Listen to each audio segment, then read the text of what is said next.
एक व्यक्ति बर्फ बनाने वाली एक फैक्ट्री में काम करता था। इस फैक्ट्री में एक गहरे तापमान वाला फ्रीजर रूम था जहां बर्फ बनाई जाती थी।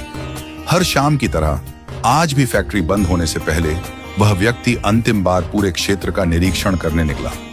जैसे ही वह फ्रीजर रूम के अंदर गया, किसी ने बाहर से गलती से दरवाजा बंद कर दिया और वो अंदर ही फंस गया। बर्फ के बीचों बीच -20 डिग्री सेल्सियस के तापमान में वह पूरी तरह अकेला, घबराया हुआ, बाहर से कोई आवाज नहीं, कोई मदद की उम्मीद नहीं। छुट्टी का समय था, सभी कर्मचारी अपने अपने घरों की ओर जा चुके थे। धीरे धीरे जब उसे यह एहसास हुआ कि अब वह शायद कभी बाहर नहीं निकल पाएगा, उसके शरीर की गर्मी घटने लगी, हाथ कांपने लगे, होंठ नीले पड़ने लगे, उसकी सांसें भारी होने लगी और जीवन की डोर छूटती प्रतीत होने लगी। वो वहीं ठंडे फर्श पर बैठ गया और बंद आंखों से अपने प्रभु को पुकारने लगा। हे प्रभु, प्रहलाद को आपने अग्नि से बचाया, अहिल्या को पत्थर से मुक्त किया, शबरी के झूठे बेर खाकर उसे स्वर्ग का अधिकारी बनाया।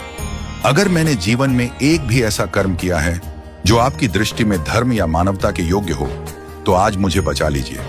मेरी पत्नी और बच्चे मेरा इंतजार कर रहे होंगे। घर में मेरे अलावा कोई कमाने वाला नहीं है।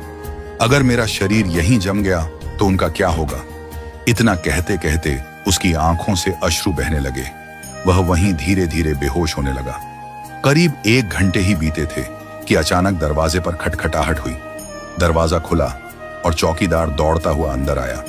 उसने बर्फ में पड़े उस व्यक्ति को उठाया और हीटर के पास ले जाकर उसे रगड़ने और गर्म करने लगा। कुछ देर में जब उसकी चेतना लौटी तो उसने थरथराते स्वर में पूछा, काका, आप यहां कैसे पहुंचे? किसी ने बताया आपको कि मैं अंदर फंसा हूं? वह बोला, बेटा, इस फैक्ट्री में मैं बीते 20 सालों से हूं। रोज सैकड़ों लोग आते हैं, जाते हैं, मगर कोई मुझे देखता भी नहीं, कोई कुछ नहीं कहता।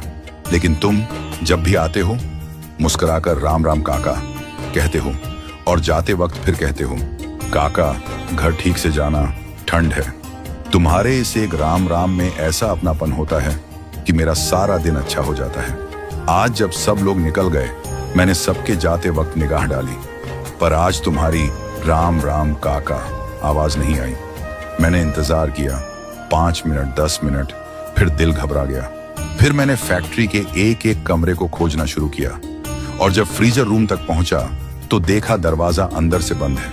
खटखटाया और फिर जैसे भगवान ने मुझे वहां भेजा हो, वक्त रहते दरवाजा खोल दिया। वो व्यक्ति निशब्द हो गया। उसकी आंखों से भी आंसू बहने लगे। उसे आज यह समझ में आ गया कि कभी कभी जीवन में सबसे बड़ा पुण्य कोई बड़ा कार्य नहीं, बल्कि किसी छोटे से इंसान को दिया गया स्नेह, आदर और मुस्कान होती है। राम राम काका कहकर जो सम्मान उसने वर्षों से दिया था, उसी ने आज उसकी जान बचा ली।